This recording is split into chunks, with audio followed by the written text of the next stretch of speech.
listening to Smashing the Party. This is your host, Nate Baumberger. Welcome. We're going to talk about greed. I didn't change my placard, so that is shitty. Hopefully you guys can hear me. I don't know if I have sound. I'm going to do a second here. It shouldn't be In God We Trust, by the way. I forgot to change it. I'm going to talk about greed today, and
oh, there we have. Do we have sound now?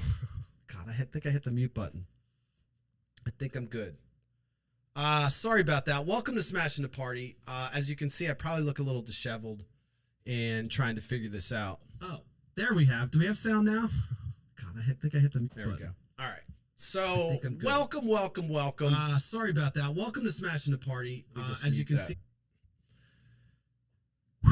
All right, guys, listen. Tonight we're going to talk about greed. And I know I had God We Trust on my thing because I forgot to change my thing. But I need to talk about greed today, and it's something we all understand. I didn't plan this, so we're winging it from my hip here today.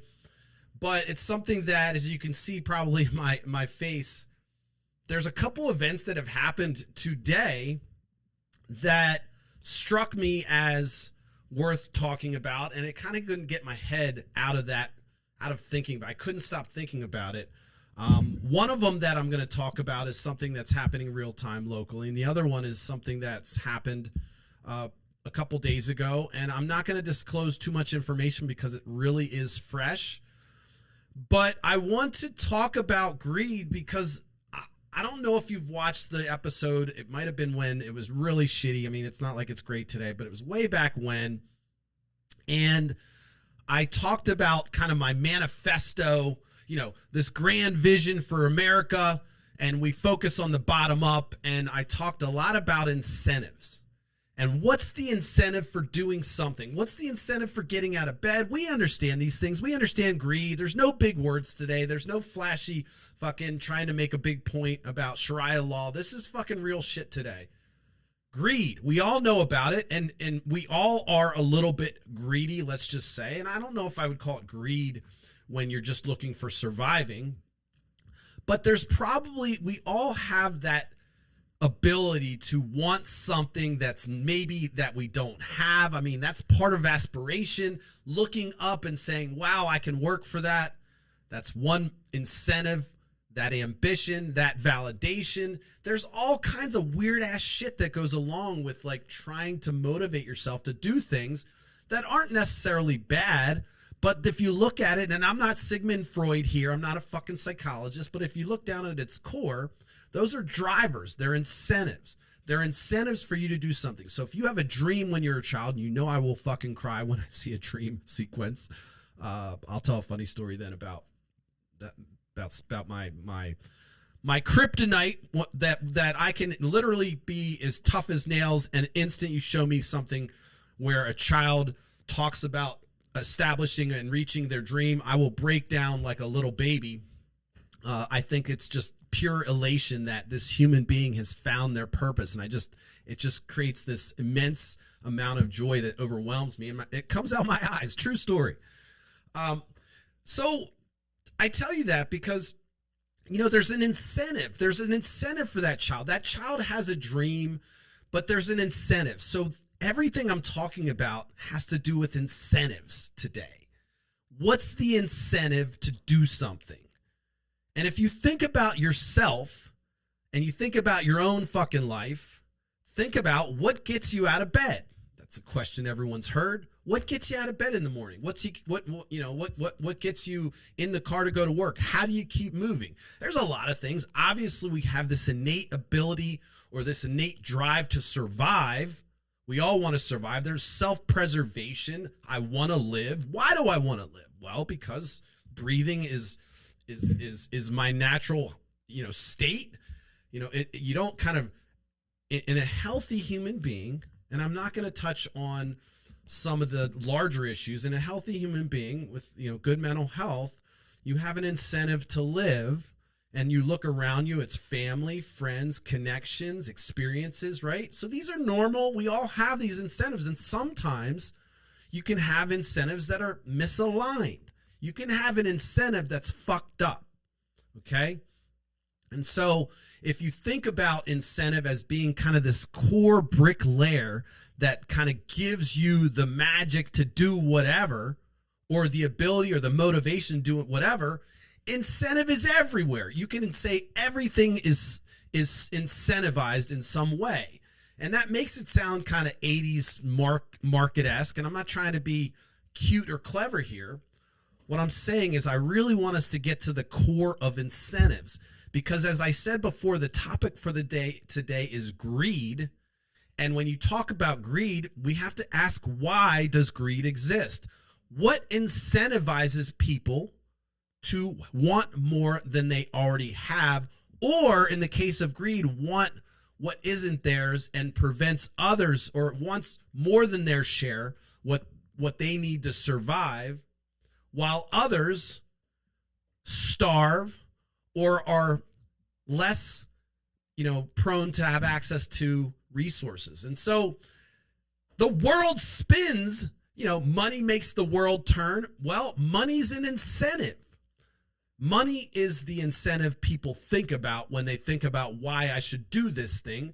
We have a culture, we have a global system that incentivizes, and the incentivization for most people to continue to be able to live their life, pursue happiness, thrive, is to have the resources to continue to be able to live, pursue happiness, and thrive.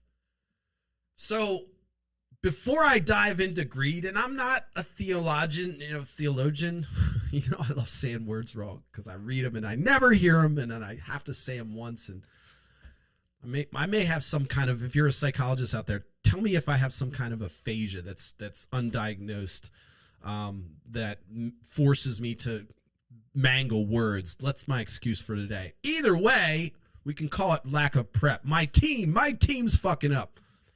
Theologian is the word. I'm not a theologian. I don't aspire to try to preach to you about how that works. The reason I say that is because it's just something we understand. We all kind of innately understand this kind of core. You want something that you don't have, or you want more of something that maybe you don't need. And then in a healthy individual, they may say, I may want that for whatever reason, but I know that if I take that, maybe that will take from somebody else. So the incentive, you're incentivized. Your stomach says, hey, by the way, the incentivization for you to eat that, we're just going to go with glutton. We're going to go with gluttony, even though it's different than greed. We're just going to use that for now as an analogy. And if your incentivization for your stomach is, hey, look, you know what? I will essentially calm your hunger pangs if you put something in my stomach. So you can even take eating as you're incentivized to obviously thrive and continue to live. But your stomach, there's mechanical kind of functional things that happen, processes that happen that you can kind of feed if you feed it, your incentive is that you're no longer hungry. And so let's just get down to the bare bones of it. When we talk about greed, we're talking about what are you being greedy with? What's the incentivization that you're overcompensating for, or you're kind of overreaching for, that causes it to have this word greed, which we know is has a negative connotation. I mean, if you call someone greedy, it's not a compliment, right?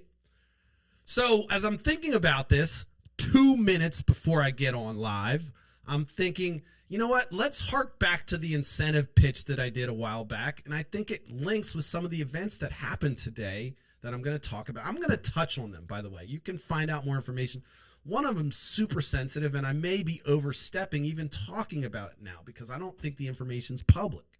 And I'm not trying to be a fucking breaking news guy, but, you know, when I have connections in the community and I find out things, especially things that are so sensitive, you know, I have to be careful. So we're going to try to walk that tightrope today. As I said, my team did not give me any prep, and they totally fucked up my design layout and my animations, but we'll chastise them later. So greed, you know, there's a famous movie, what is it? Wall Street, I believe it, with Michael, the fuck is it? Michael Douglas? Damn, man, my brain just snaps with names. The old guy, when I think of Romancing the Stone, he was a real good looking guy back then. That's how I think of Michael Douglas. He's in Ant-Man, but he's in Wall Street, I believe. And you know, he's Gordon Gekko, this figure that states in the movie, and the premise of the movie is this young buck, Charlie Sheen, coming up and kind of working for this powerful tycoon-like figure who takes no prisoners, and he makes the statement in the movie that's pretty cliche, and greed is good.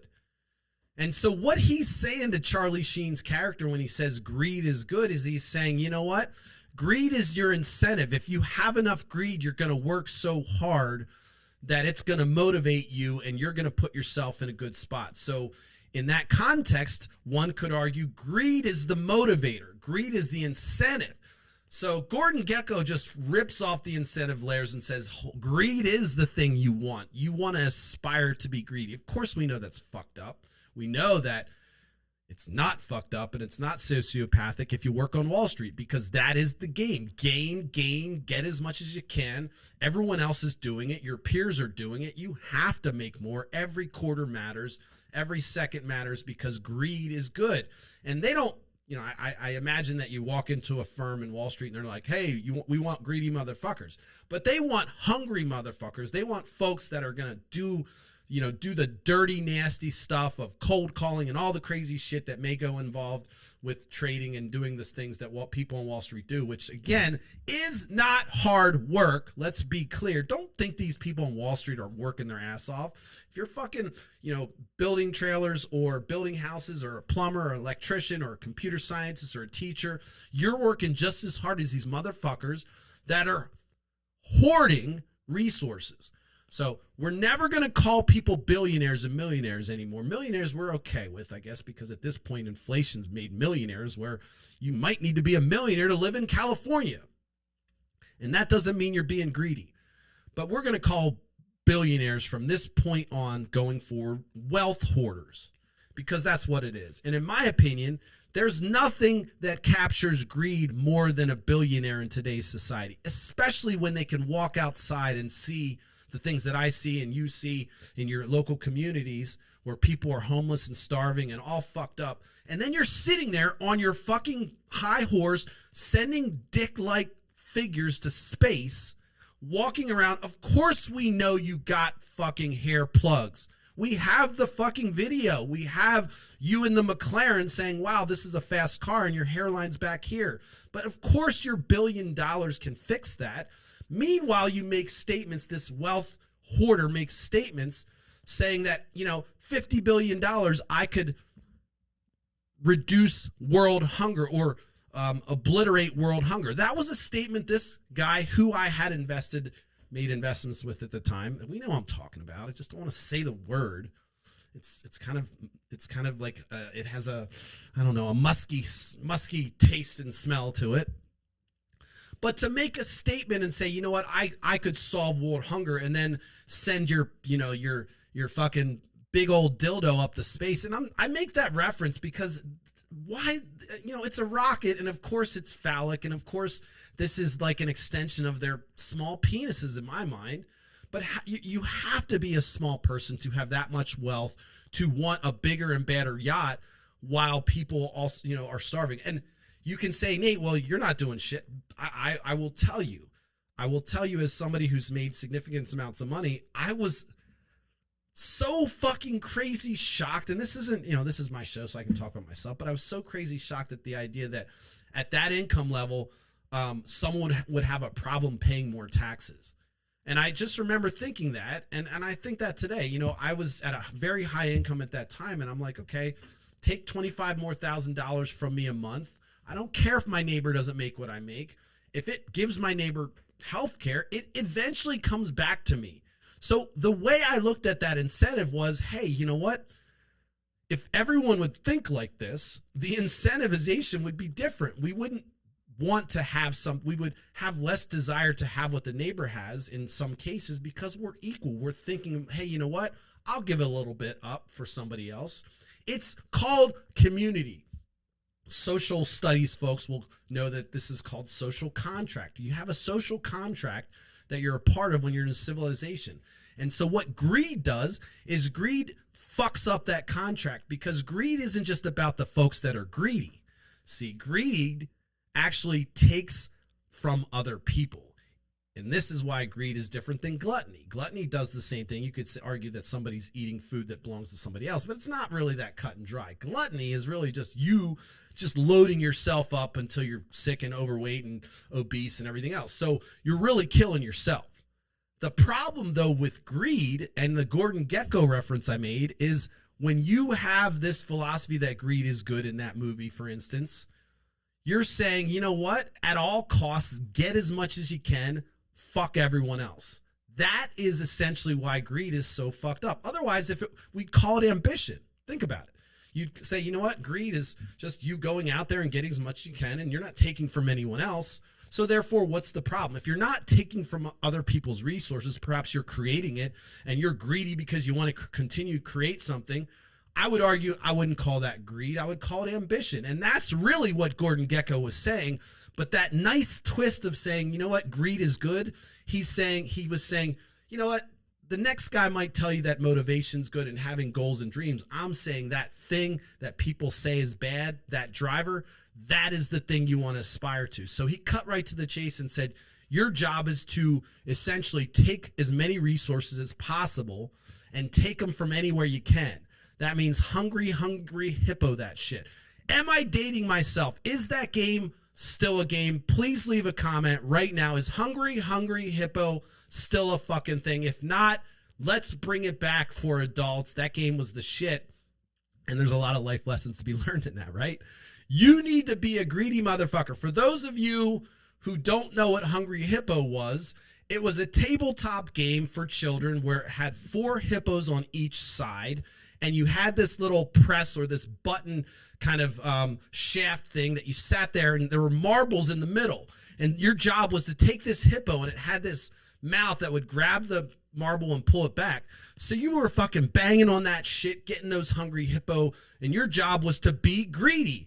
You were incentivized to be greedy. So, of course, there's probably a reason we don't have that game, but there's some life lessons I'm going to extract from there. And that is, think about that. If everyone's greedy, then there's a possibility that somebody, because the marbles are rolling around in there, and let's say you're on a table where the marbles are rolling this way, then this guy's got an advantage. So, to be really, really precise at Hungry Hippo, you must pull out a level, and you must find and make sure that you are on a perfectly flat surface. Of course, this wasn't possible. And so, if you move the game a little bit, now everything's off kilter. And of course, now the marbles are coming you.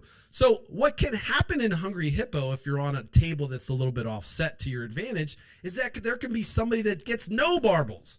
So everyone's banging. You got 4 people banging at these marbles, trying to get the marbles in the middle. Google Hungry Hippo if you want more information.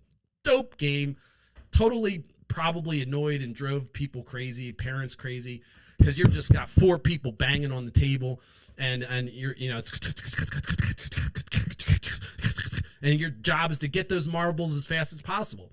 The game was designed around greed, right? You're trying to get as many marbles, and you're taking those resources from the pot. There's only a finite amount of marbles in the pot. And so the goal of the game is to be greedy, and greed is good in Hungry Hungry Hippo. Now, we know Hungry Hungry Hippo is a fucking game that Nate's pulling out of his ass from the 70s that makes no sense in modern world, because no one's standing around there in a circle, pounding sticks to try to gain resources. But let's just blow it up to the real petri dish we live in, this globe, this spinning blue ball of water spinning around.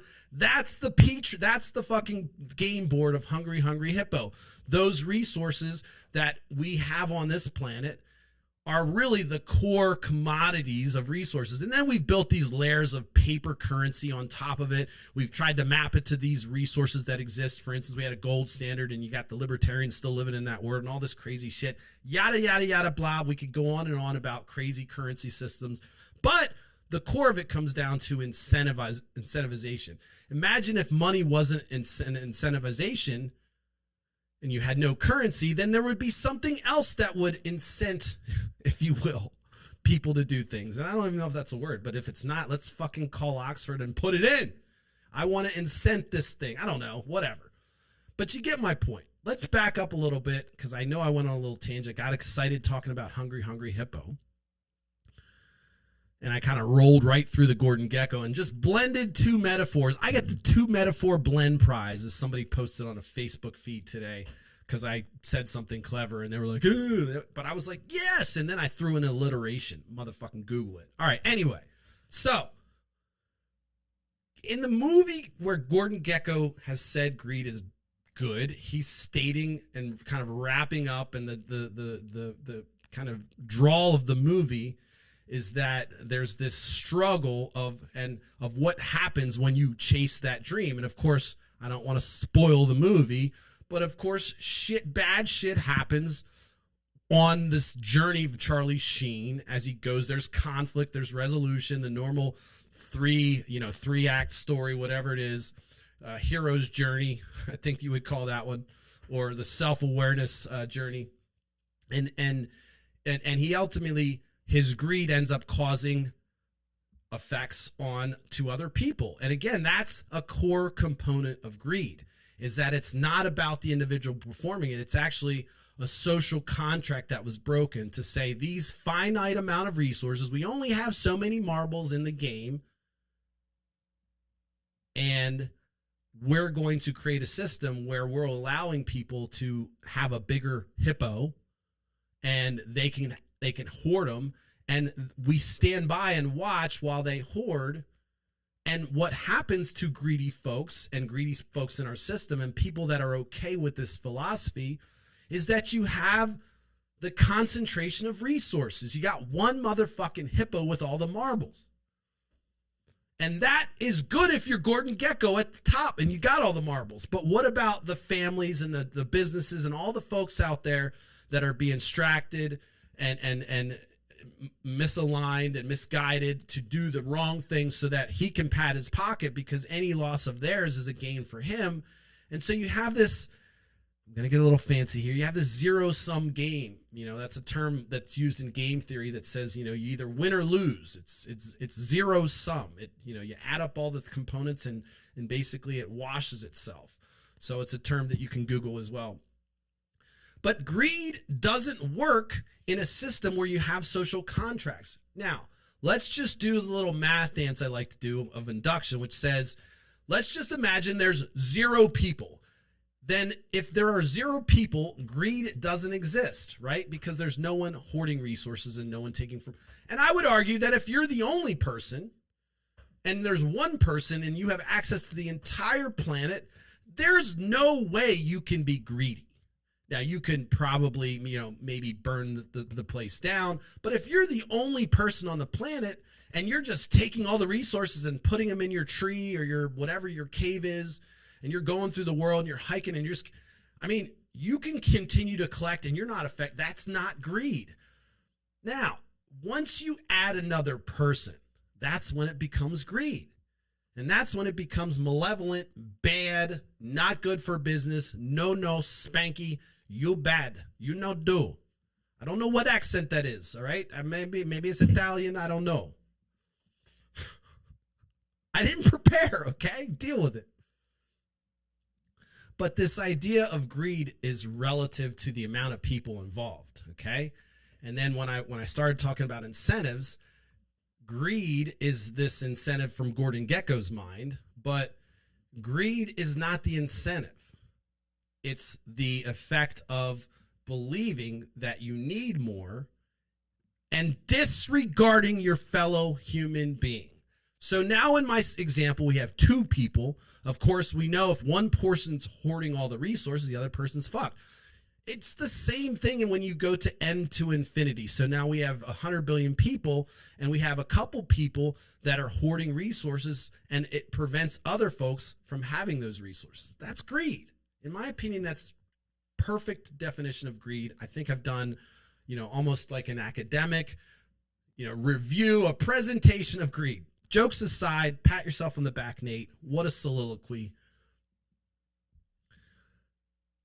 The events that I'm going to talk about today are small examples, and I'll try to be vague on the details. Somebody wrote in a feed today, you're being vague, and I was being vague on purpose because it was happening in real time, and I don't even want to fuck with the shit, but I just thought, there are friends of mine that are involved, there's acquaintances, there's colleagues, there's community members.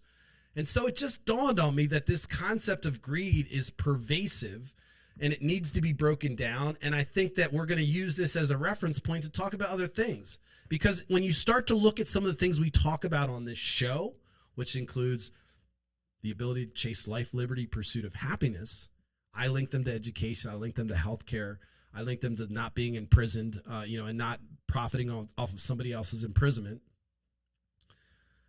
They're fucking incentives. The incentives drive those things. They drive how we structure it. Incentivization is how we structure our society in many ways. And I question our incentives all the time. And I question the core of greed to say, you know what? If our incentive is always, as I said before, when I did my nice little thing that got blown up about Sharia law, quick fact, quick reference, quick callback. Sharia law has three tenets. It's compassion, justice, and making sure that you're doing things to the benefit of others. Okay, so when you get all mixed up, I do a whole thing, I break it down. It's way more complicated than that. If you're Muslim, no disrespect. I'm actually saying that the idea of Sharia law, when uncorrupted by integrating into the state, is not a bad thing. And in fact, I would say that that is a good basis. We can pull out the Beatitudes for the Christian folks out there. For the Jewish people, I'm not sure. I don't know your Bible, but I'm not going to make any anti-Semitic references to Jewish people and greed because I'm being serious. That's not my point today. And I only pulled that in so that in case somebody in the comments decides to say, oh, you said something about history, fuck off, okay? This is my show. I know nobody's watching it, but it's my art. This is my expression. I do what I want. And I'm going to be direct and truthful about it. So, oh, Nate, stop puffing your chest. I got one of those yesterday. Anyway, I'm sensitive, okay? I cry at fucking in weird shit, and I'm just going to open up and tell you some crazy shit before this is all over, and you will then be hooked for life, I promise. But as we talk about, as I kind of break this down, it's so pervasive in how we operate. It happens on... You most likely can pull up examples of today of you interacting or engaging or you yourself in the act of doing something where you're affected by somebody else's greed. Every person watching this, sans Elon Musk, sans those fucking wealth hoarders, understands what I'm talking about. And sometimes it's where you have to realign yourself and say, do I need that?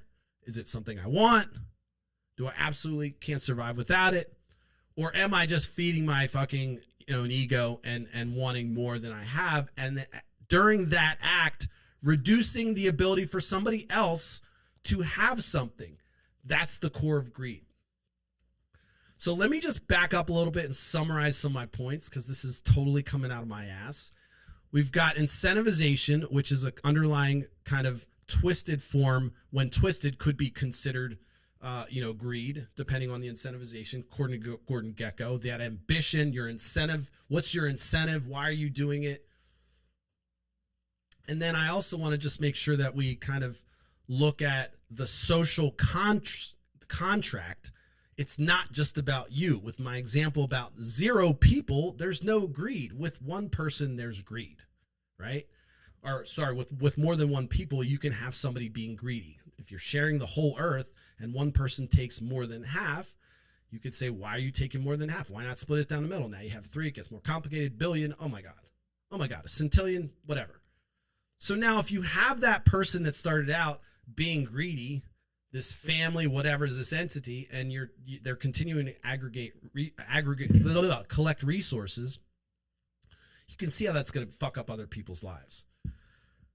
That's a little bit more than I wanted to get into for the intro, but it was important to lay the groundwork for how I'm going to kind of lay out the next piece of this monologue.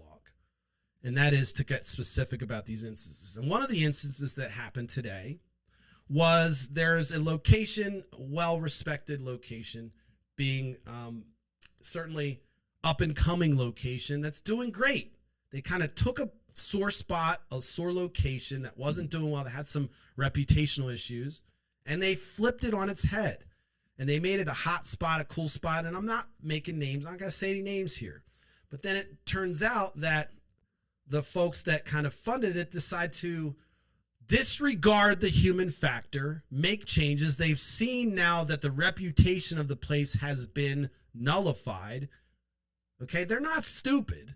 They've seen that the place had a bad reputation, now it's better. And now they want to make changes, and now they're firing and doing things that are going to fuck the community up. They're going to, people are going to lose jobs, and it's going to create a bad sentiment. And quite frankly, it kind of puts the old vibe back into the place, okay? And if you don't know what I'm talking about, that's fine. But just think locally, think about any kind of entity where you've worked, where you have an owner come in and make changes, and the only reason they're making changes is to perhaps pump some blood into their soft dick, or some ego trip, or whatever. But when something's running well and somebody comes and mucks with it and wants to change it and gets rid of people, we've all seen this happen. We know who that person is. We know how these people operate. They have no regard for other people. And so this is fundamental greed to me. This is a person that can fund, these locations and can help and provides job opportunities for other people. And then at the last minute saying, you know what, I need more. You're not of my, while you did all the work here, it's mine and I need more. And so what this person then, this entity then does is they make changes, and they essentially wrap their arms around that extra profit or whatever it is and say, fuck everybody else. It's quintessential greed. That's my Italian accent. You know what I mean? It's like you're fucking with shit. You're messing with the social contract that you had to say, hey, and I'm not, by the way, if you're getting all I'm a conservative, and what you're saying, Nate, is that you can't operate a business. I mean, it's his, it's the business. Look, he put the money up for the business, so he gets to do what he wants. Okay, fair enough. I'm still going to land on motherfucking greed, okay? Because there's other people involved. And when you go and you do something to benefit yourself, and you're essentially negating the social contract, I have to ask, what's your incentive? What's your incentive? Because in this case, greed isn't enough. It's then destroying other people's lives, kind of revisiting a bane on the local community and kind of flashing those vibes at us again.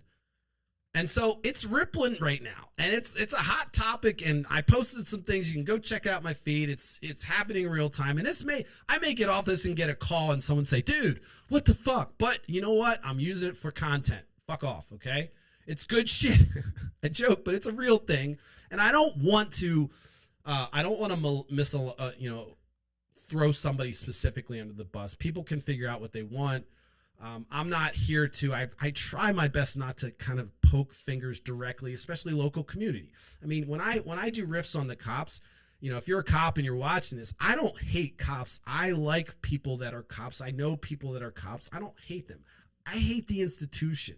And so I try to be careful, but sometimes people internalize that and say, well, you're coming after cops, you're coming after me. No, I'm coming after the institution of cops, the societal philosophy of cops, this fucked up notion that we need cops to feel secure when it's actually the opposite. You want to create a society that doesn't need cops. And so these aren't really big ideas. This is just, what I fucking think about when you're sleeping and I'm on my, and I wake up from my 3-hour, sleep. I don't sleep much. Okay. This fucking brain doesn't shut down much.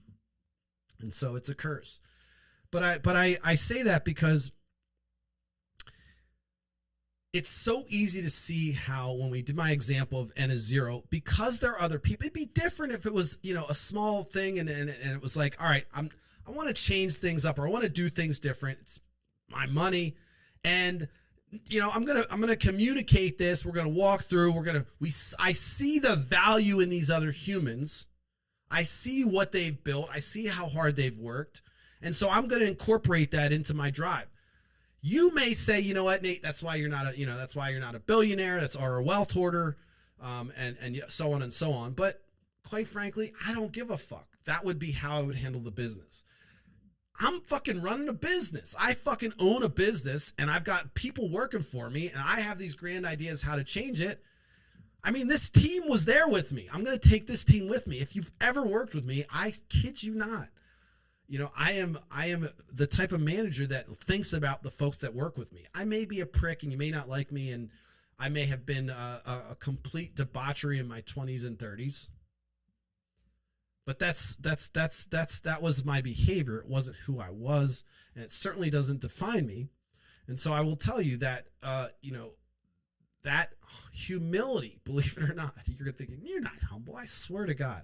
The humility of being able to say, you know what, I understand you. I understand your job. I understand what your role, and you were here with me. And so to me, there's a certain duty that you have to another human. In my opinion, that's where the social contract comes in.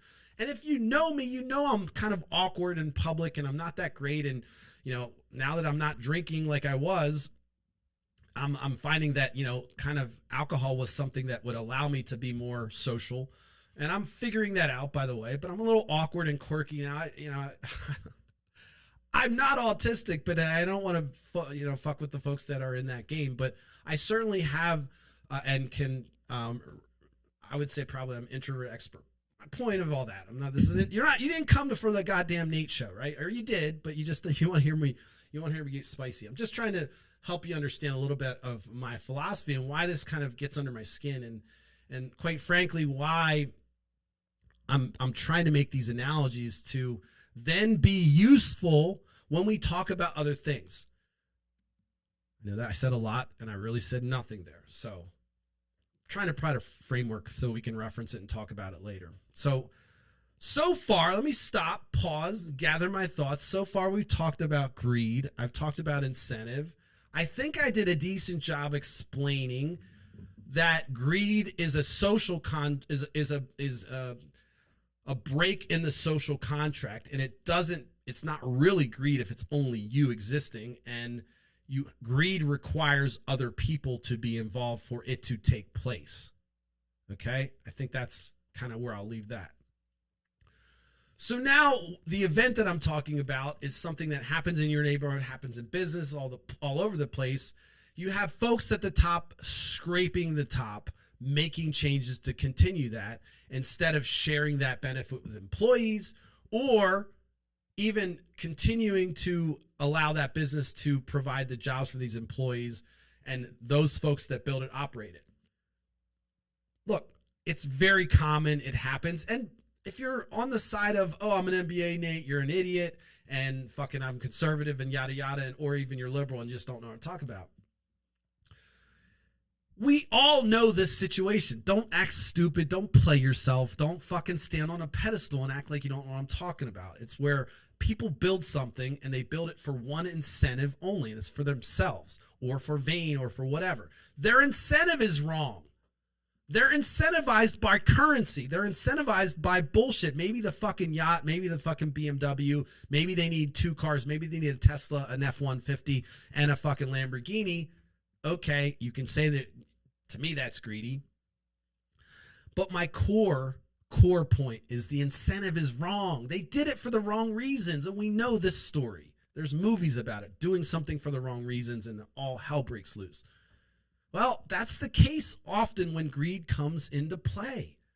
Both examples I'm going to talk about, and that's my one. Again, I know it's hairy, non-specific, vague, but think place, young people take over the place, get funding from rich, white, flaccid man or men. They take that place, rebuild it, reestablish it as a pillar in the community. It becomes a hot spot. People like it. And then their flaccidness and their fucking male fragility comes in and says, oh, wow, this thing, it was a piece of shit before, you guys got to it. And now you've turned it into this thing. Oh, move out of the way. I'm going to do my thing. Fuck you and your shit, and I don't care. To me, that's pure greed. There's no conversation. There's no communication. These are lives. And if you're sitting there saying, well, it's his right, it is his right. But the incentives are wrong. He's being incentivized by the dumbass shit instead of saying, I don't know. I think I get excited even thinking about it. If this were able to grow to the place where I had a team of people that were living, growing families and raising their kids, and I was able to kind of provide that, and you can say that there's some, it's not a God complex. There's none of that. It's just like, I can't imagine. Like, I know I might even break down crying thinking about hitting that dream of, wow, I have this entity. I'm okay to make X amount of dollars, but I have all this stuff and it's an engine. Keep it going. That would be awesome. Just having a team of folks that are driving towards the same mission. I love when I'm running a team like that. I love it. I'm good at it. I know how to motivate people, and I love it. And I want to continue it. And even if I have to do things and sacrifice things, that the joy of having those folks work, kid you not, that's my incentive. I'm not some holier than thou saint, although if you want to call the Pope and get him to listen in and check me out, that's fine. I'd love to get another listener, and maybe he can review my sainthood.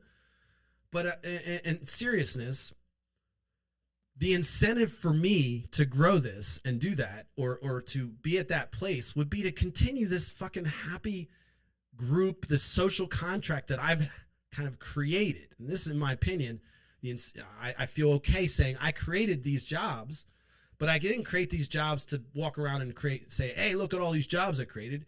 It's like all these human beings are on the same wavelength as me, and we're driving towards the same goal, and we're fucking doing it. And today Nate's in a bad mood and he sucks ass, but that motherfucker's our leader and he's doing it. And Johnny over there, who's fucking, coming in on the caboose, he's out, he's having a good day today, but he's in it. And we've got this whole orchestration of people that are just doing their thing, ups and downs, but we're all fucking moving like a blob towards the goal. And I say like a blob because it's not easy. It's not like a rocket ship and all that bullshit. It's messy going to a goal. But that's the fun part. The journey's half the fucking fun. Shit you not. I'm having fun doing this journey. I know I'll look back, if I ever make it to a certain point, I'm going to be like, holy shit, you were in a fucking little office sweating your ass off, scraping by with sounds, and you did it. So the journey's part of it. And in my opinion, in this first instance that I'm talking about, you have somebody that doesn't have any of those incentives. They don't see the value in any of that. They see the value of the patting their own selves, and they're already doing well. They're already well established.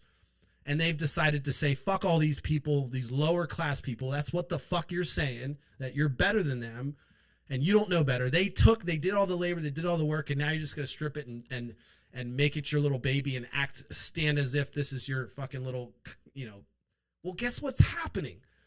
People are going to fall off that ship. They're going to jump off. They're going to run. They're going to run off that ship. And guess what you end up with, Mr. I'm going to chase greed and I don't give a fuck about everyone else. You're going to end up with nothing. But it's not only that he ends up with nothing, the effect ripples through the community. And so now you have what's going on is this idea that when people kind of figure out, oh, wow, that person wasn't really doing this for the journey, for building a new place, for establishing this. They were doing it for their own reputational ego or whatever.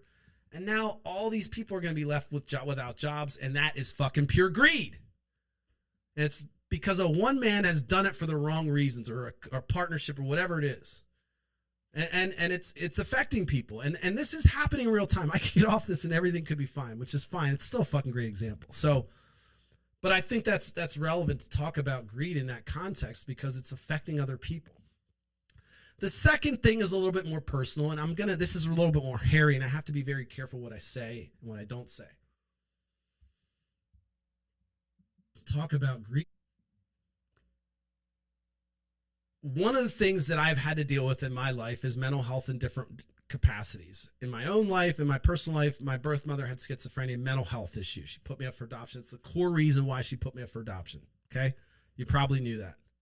In my own life, I've had to deal with, not only massive amounts of drug use. I mean, massive amounts, like leaving Las Vegas style drug use, which I'm not proud of, but hey, I'm fucking standing and it doesn't define me. I don't care. Like, it doesn't define me. If I ever end up running for office or doing something where people are like, what about all the drugs you did when you were a child? How do you feel? But of course it was stupid. I don't recommend it. But I have a lot of opinions about how we can prevent what I went through by doing something completely radical and changing the incentives.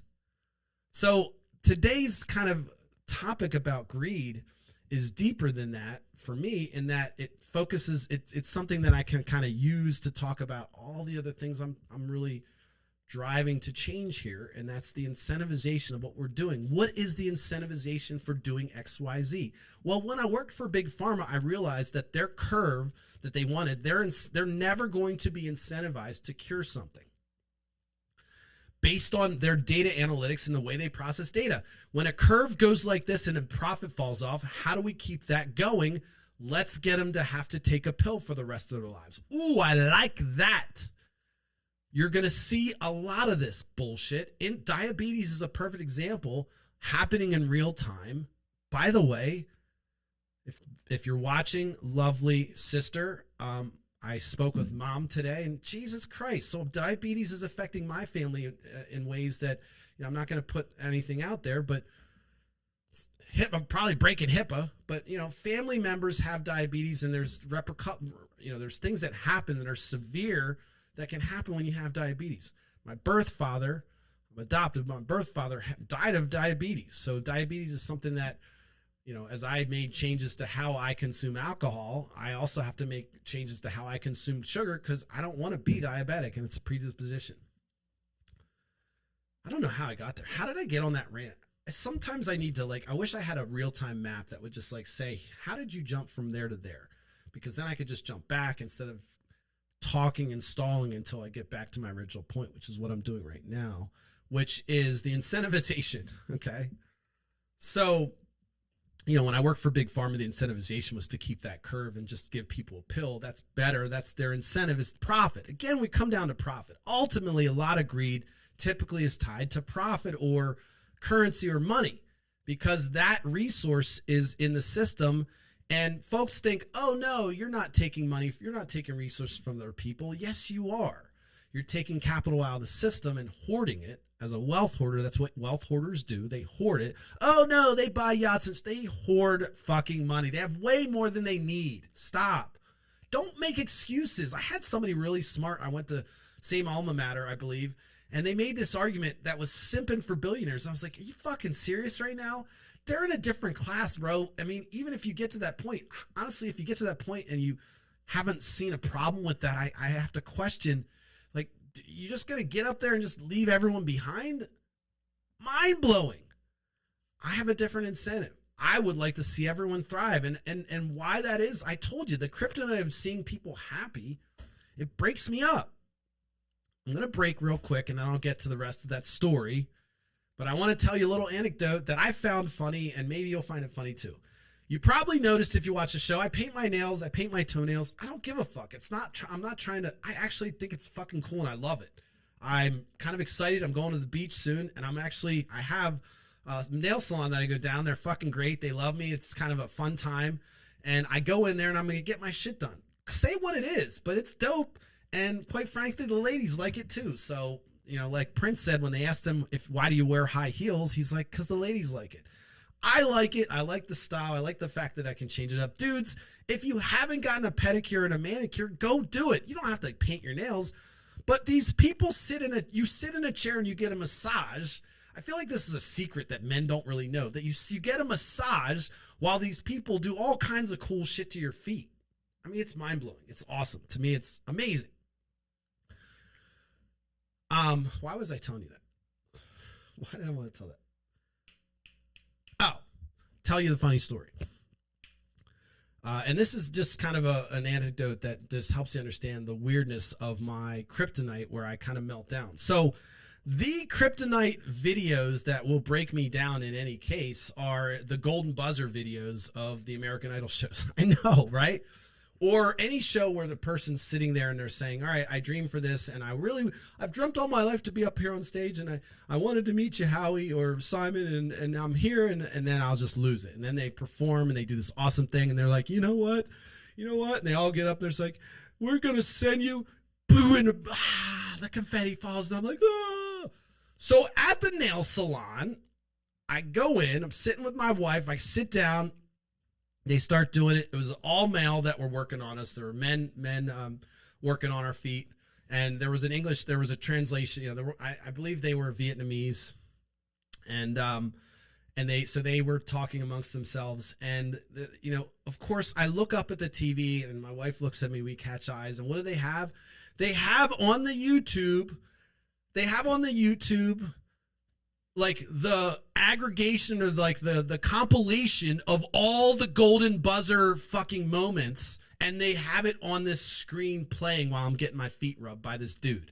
Okay, and so my wife looks at me and I'm just like kind of looking to the side, trying not to avoid it. I have my headphones in, but I fucking know I want to see these little children or these adults or these people achieve their dreams, so I'm kind of not looking. This guy's rubbing my feet. Now, I don't really watch the people rub my feet, but my wife noticed that he was really, really, really enjoying rubbing my feet, okay? To the point where, you've seen Pulp Fiction where, the event that happens with, in the dungeon with the Zed, and then the camera pans over to the guy who's watching the scene happen. He's got this, kind of look of like really kind of perverse, like, oh, I'm really into this kind of look. That was the look the gentleman had while he was rubbing my feet. And I didn't know it because I'm trying to avoid looking at the TV. So finally I break down and I start looking at the TV. And again, as I don't know what's happening, the gentleman's really enjoying rubbing my feet. And of course, the inevitable happens and I begin to cry. So my wife kind of chuckles and she looks over. And the scene that she has in her head that froze, that locked, that screenshot she gets is me crying while I'm watching this. And this Asian man really, really, really enjoying even more my crying and really getting into my feet. And so, she said it was like out of a movie where I'm crying and I'm getting a massage and he's like, oh yes, this is great. He's loving it. I'm not saying I have great feet, but maybe he had a feet fetish. And so this event, kind of, the reason I told this story, not only because it's funny, and I don't know if I told it right, but it's true, but also just to kind of show you that, it's a real thing. I break down when I see people go and achieve their dreams. If someone says, oh, I've achieved my dreams and there's enough drama and build up, I will break down. So anyway, just log it as a funny story I threw in there. It's a weird thing. And I think that it's a kryptonite, but I like that about myself because it kind of, I just think it's endearing, and it's not like it's an act. It happens like fucking like a switch. So incentivization, right? And I think a lot of that has to do with the fact that this person has overcome all these challenges and they've dreamed or they thought about this, and then to be there. I think you only live once, and to actually accomplish your dream and get there is have to, you've aspired for this. Everything in your being wanted this, and now you have it. and you've worked hard for it and you get to stand there and reap the benefits of it. Very, very emotional moment for me. Just for a human being to experience that has to be great elation. I think everyone should be able to experience that. I really do. I think I'd love to see everyone have a fucking video that somebody hits the golden buzzer and they get their dreams. Call me corny. It's not like I give a fuck about all y'all. It's just that I have this weird kink. Okay, let's just call it that. I have a kink where I like to see people thrive, and I really, really enjoy it to the point where, they accomplish their dreams and I cry. Okay, call me a fucking freak. I don't care. Whatever. All right, that's my anecdote. Let me break into the second point. I'm at 57 minutes here. And by the way, today I did something smart. I'm recording the audio directly. So if we have jarbled bullshit happening right now, it doesn't matter. We'll fix it in post for real. Boom, I'm getting better. Boom, I need a fucking big following. Boom, let's fucking change the world. Boom. I don't know why I said that. All right. Second story that I'll wrap up with greed that's happening is a little bit more personal, and it has to do with some of the challenges I was talking about, my young drug years and all that stuff. But there's an affiliation and a certain personal experience that I have with mental health, and mental health spans everything from the stuff we know about schizophrenia, bipolar, manic depression, blah, blah, blah, anxiety, everything else, to some of drug use and behavioral things and all those things that can happen that are side effects from things that are happening internally. So it's personal for me.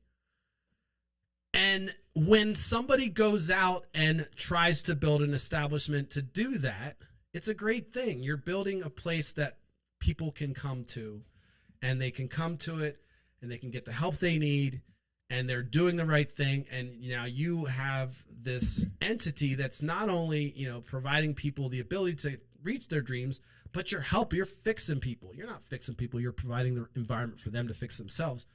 Well, what I'm saying here is there's a large amount of people, or there's a mechanism in this country, and I'm going to say it's a deficit because there's a deficit of mental health facilities, real good ones.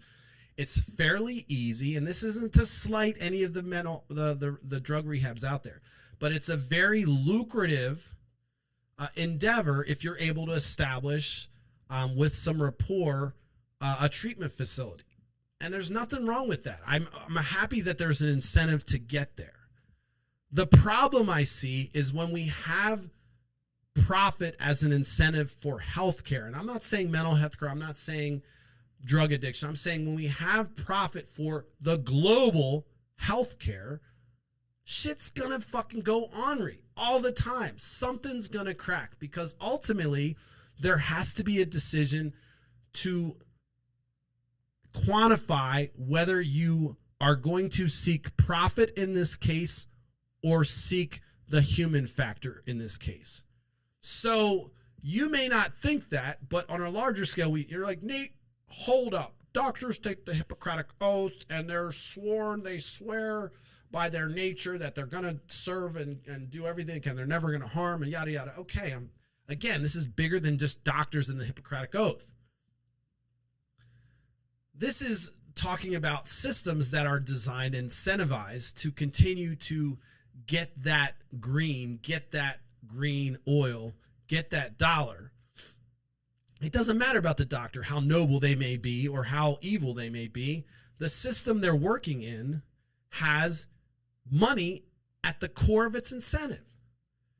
And so I know I'm kind of walking around the edges here, and I don't want to get specific, but because of the nature and the lucrativeness that exists, because of the deficits of our country and our prioritization of mental health as a public service, people have, and in many cases, and it's not all bad, in many good cases, go out and establish these treatment centers, and there's a boatload of money that's involved, okay? You're now making deals with insurance companies, and when we involve insurance, we're talking about millions of dollars that can be had per for a block of patients that you get. You can have, and so your first patient, you get them through, it's $30,000, charge them whatever, insurance pays you, and boom, you're off in the races. It's not that easy, okay? There's a lot of work that goes into it. And if you're doing it for the right reasons, there's a lot more work, because you are doing things to have protocols in place, because everyone typically that may work there or be affiliated with this could have in the past dealt with mental illness, which makes them especially good at their job, by the way. And so you may want to hire folks that have experience with addiction and so forth and so on as you grow this. Well, as you grow this and you have folks that are doing this, you then also have folks that may or may not have the right incentives in the game. And this is where I'm kind of looping greed into it to say, if you're going to go out there and build an entity that's going to save people and help people, you have to be doing it for the right reasons. And if you don't do it for the right reasons, guess what's going to happen? Eventually it's going to fall out, and there's going to be major consequences here. And there's an event that's happening that's fresh, and I don't know all the story. I know a little bit inside this, a little bit. There's no one at fault, and the things that have happened in this case are horrific, and I don't want to break down as I talk about it, because these are things that have kind of rippled through the community that's still fucking literally fresh today, news today of these things happening. But you kind of peel back the layers of that and you say, how did this happen? How do we get here? And I go further than just saying, hey, this person made some mistakes, or this person was, selfish, or this person did it, or it was this person that was greedy. I say, when that entity came about, and when the incentivization and when you decide to come up with your core values of why you're building a business, which you always should, I would argue that maybe on the surface they had the right core values, but ultimately, based on the series of events that happened, the incentive was wrong. It was really not performing or doing the altruistic deed of creating this establishment to help people. It was for money. Now, we can talk about how people get there where they value money over other people, and why, in that case, if you were to do that, it might happen. But crazy shit can happen. There's a lot of reasons why people do things. But my real driver, rather than mucking around the details, is that you're doing something that on the surface is altruistic. All right, we're building a community center that's going to help folks with these mental health issues. But your underlying, in your heart of hearts, and your driver is because it's a lucrative business and because it's going to make us money. You're going to probably argue, well, Nate, look, man, you fucking hippie. You can't always do stuff for free. And maybe your name's Brad, and you're going to say, look, man, nothing's free, dude. Nothing's free. I know that's not how you talk. I'm just joking. Love. Continue to watch. Love the dialogue. Thank you for the comments. But we're not going to get lost in what free is when fucking little kids are not eating lunches, okay? Okay, can we agree? Handshake, friendly handshake. Side story. You got to follow the dialogue.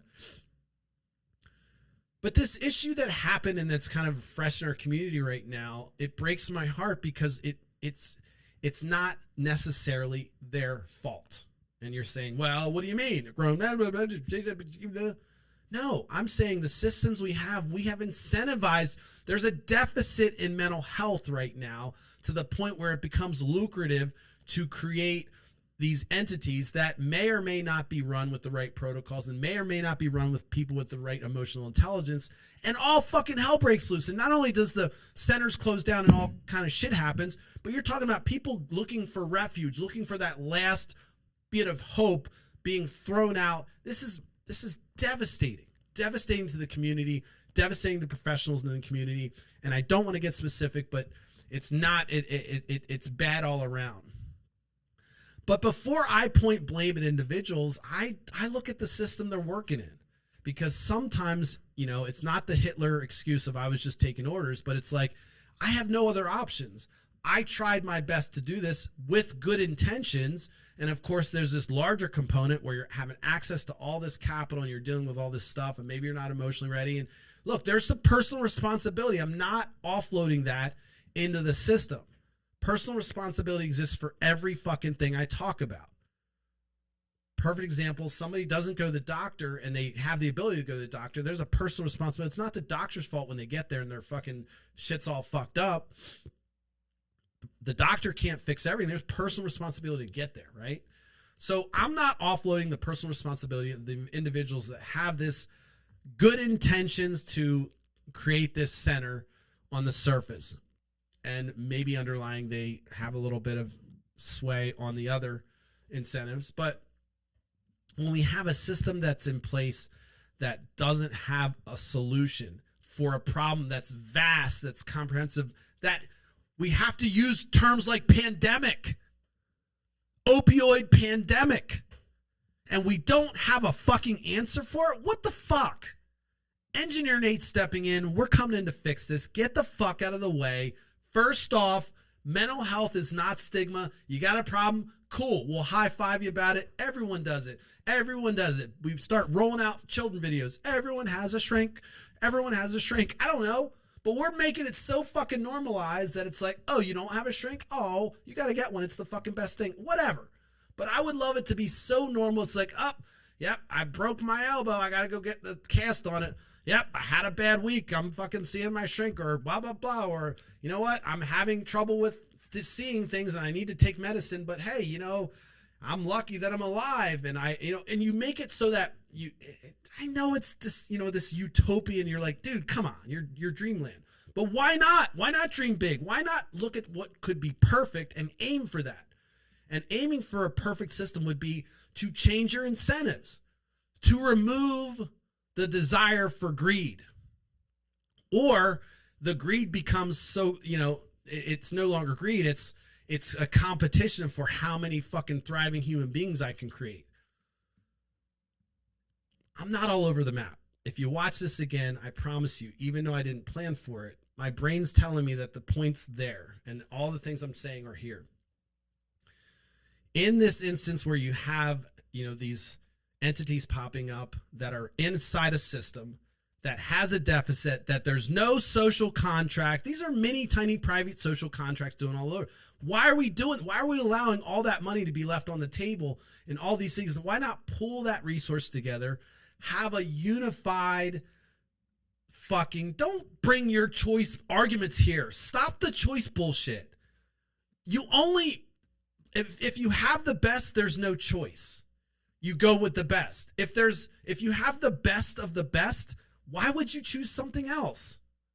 Okay, so choice isn't fucking good. People think, oh, choice. In this case, stop talking about body autonomy. Don't do it. Don't make the fucking leap to abortion, for Christ's sake, or Ganesh's sake. Sorry, Christians. Yahweh's sake.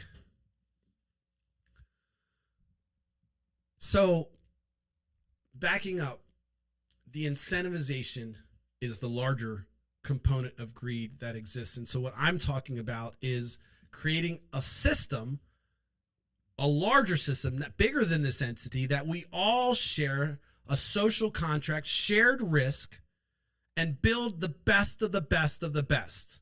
And so everyone has access to the best. You're like, well, Nate, no. Every argument you come up with that says this won't work, I can tell you where the human flaw is coming in, and you're allowing some weak ass fucking shit to come in and fuck this dream up. I'm serious. I am dead ass serious. There's no reason these things couldn't be possible unless you are a fucking selfish motherfucker,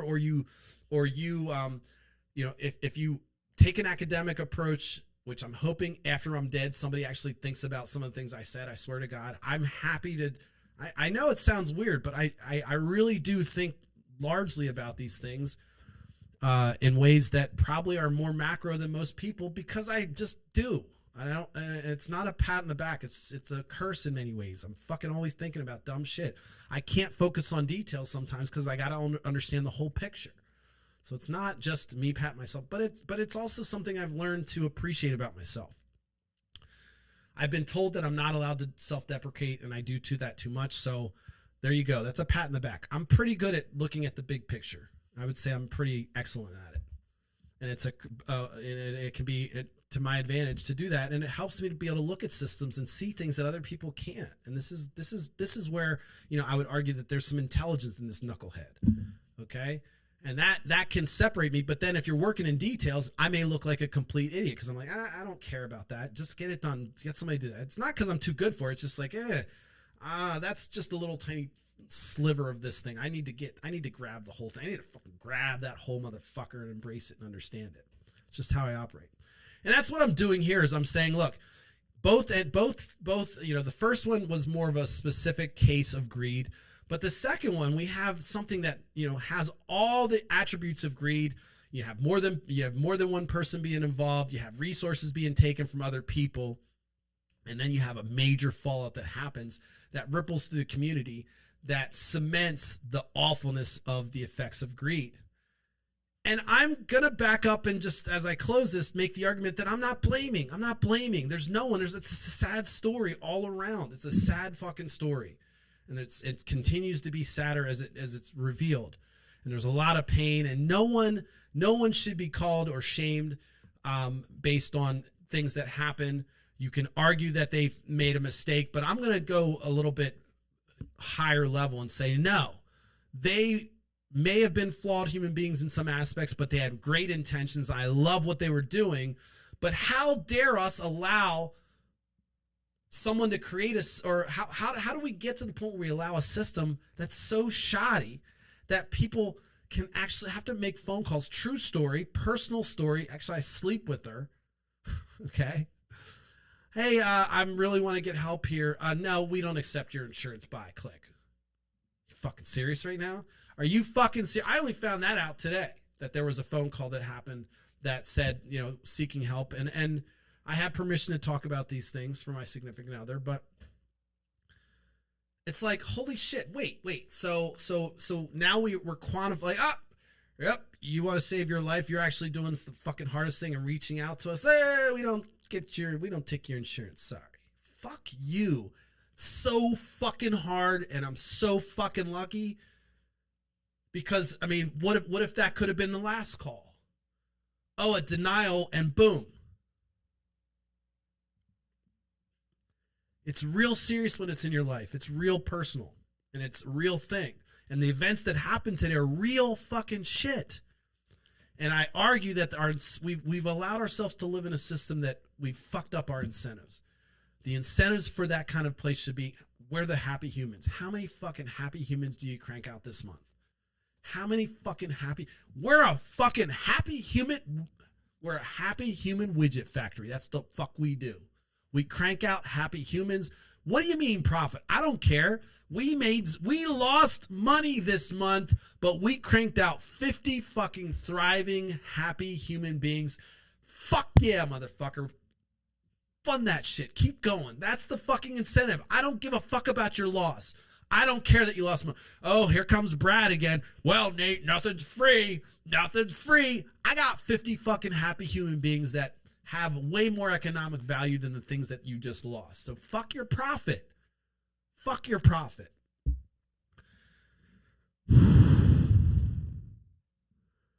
Greed is not good. We've allowed greed in our system. We've said, okay, we've normalized it. We have incentives on weird shit.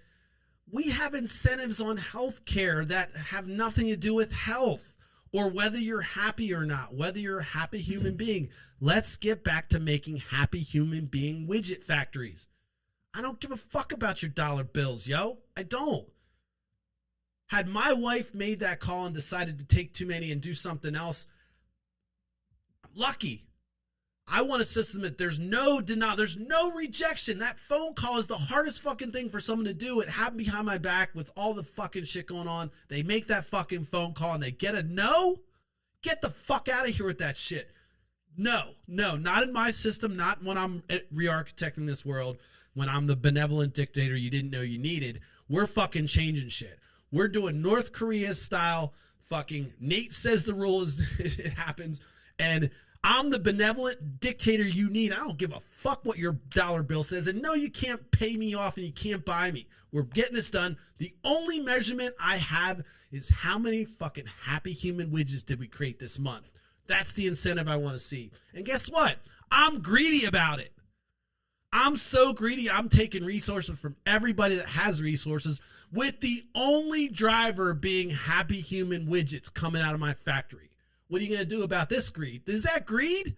Or is that ambition? Is that fucking so altruistically awesome and utopian that you can't handle it maybe? I don't know.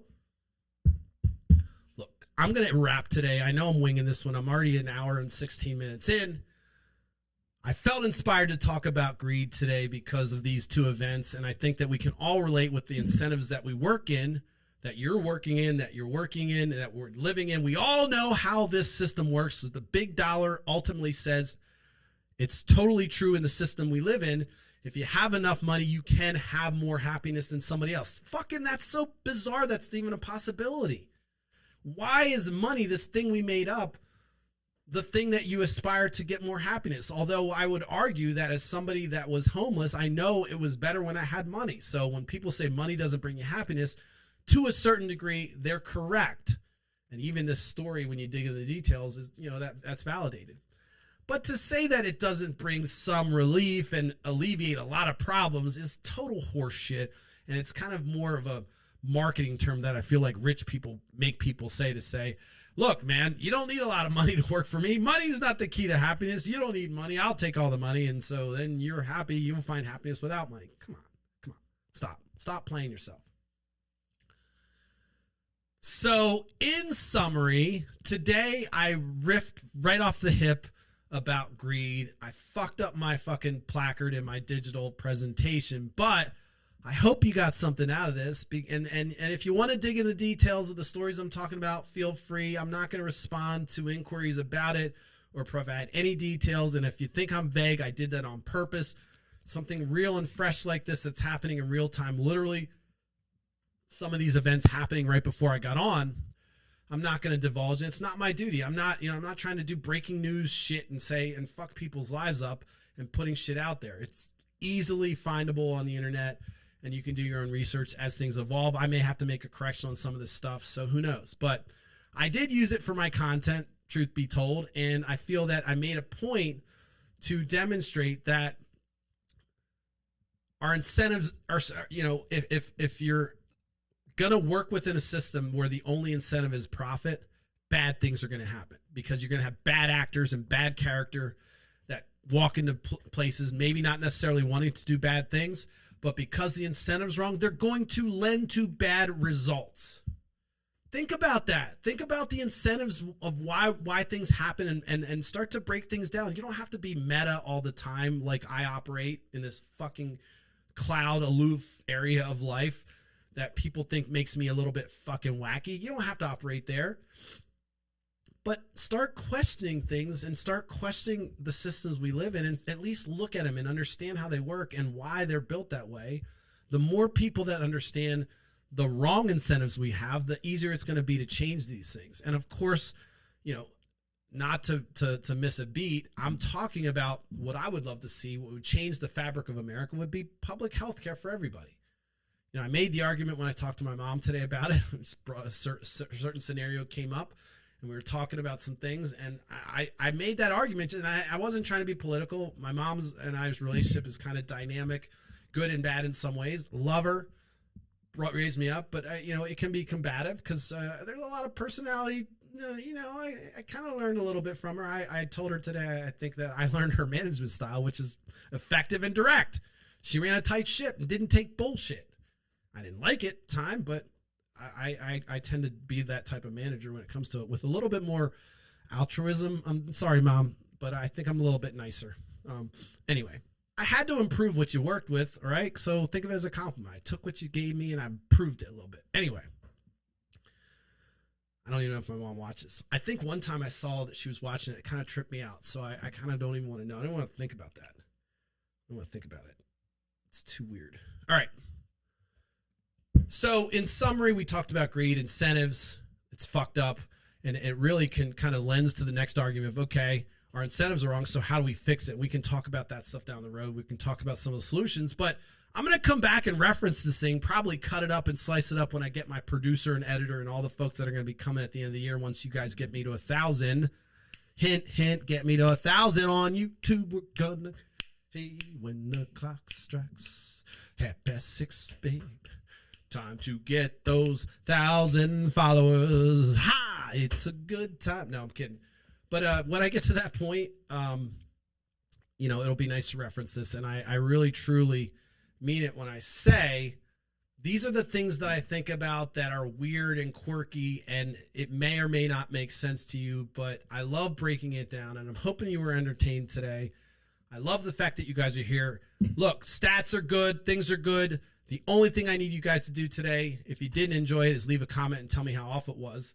But more importantly, start thinking about these things in your own life. Take steps to start analyzing and questioning things that you maybe question your own incentives, maybe question your own motives. Why are you doing things?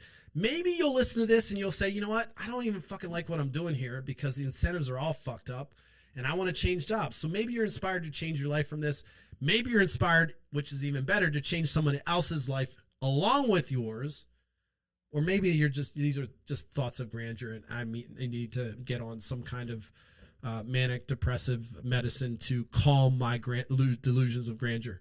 Not true, but take a moment and think about your incentives in your life and why you do things, and always try to make sure that you're not going to run into those things like gluttony and greed, where your altruistic mission becomes something of a disaster because the incentives weren't right and greed got in the way. So look, I did it. I made it. No, my team of designers and engineers were off for the day, and I performed this without their help. So, yay, we have our clap. Oh, nope. There we go. Yes. Thank you, everybody. All right, listen, 10:30 p.m. I'll be on tomorrow. I'm going to be on vacation next week, so we're going to see how I do next week. I will bring my Vision Pro and all my equipment. I'll bring as much as I can, but I'm not going to take the whole studio. I probably won't have a green screen. But I will tell you that next week, look for some things that are different. After Hours is not going away. I've not shuttered that project. Just be patient. We know how long things take, and there's no designer paralysis. I'm feeling good about things. I've been getting a lot of compliments about some of the things I'm doing, and that feels good.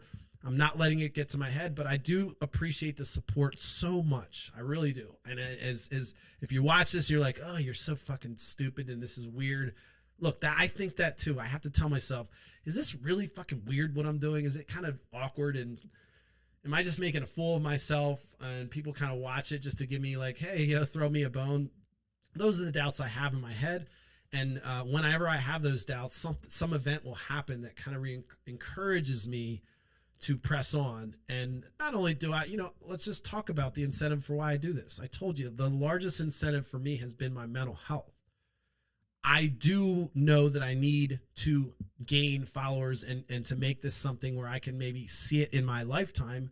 I need it to grow. So, but my incentive this time around are much more pure, which is why I'm excited about it, where this is going to go, because there's nothing that I can't fail now. I'm successful every time I have a successful pitch. You guys let me know that. I appreciate it. With that being said, I'm going to close. Enjoy your evening. Make sure you check me out 10:30 p.m. tomorrow Eastern Standard Time. Facebook, Smashing the Party. TikTok, Smashing the Party. Twitter, or formerly known as X, Smashing the Party. YouTube, Smashing the Party 3216. And you can see that I put a couple things on the Sharon that'll help you to get to my sites. The website's coming. I'm just, a focus freak and probably focus on the wrong things. But, I have all my blog posts. We're cranking, folks. Join the club. Join the party. Leave a message. Let me know what you think. Tell me if you think there's potential here. Let's fucking go. Make sure you have a good night, and I'll see you tomorrow. Warning. I'm not going to do that for close. I'll see you guys. Thank you, everybody.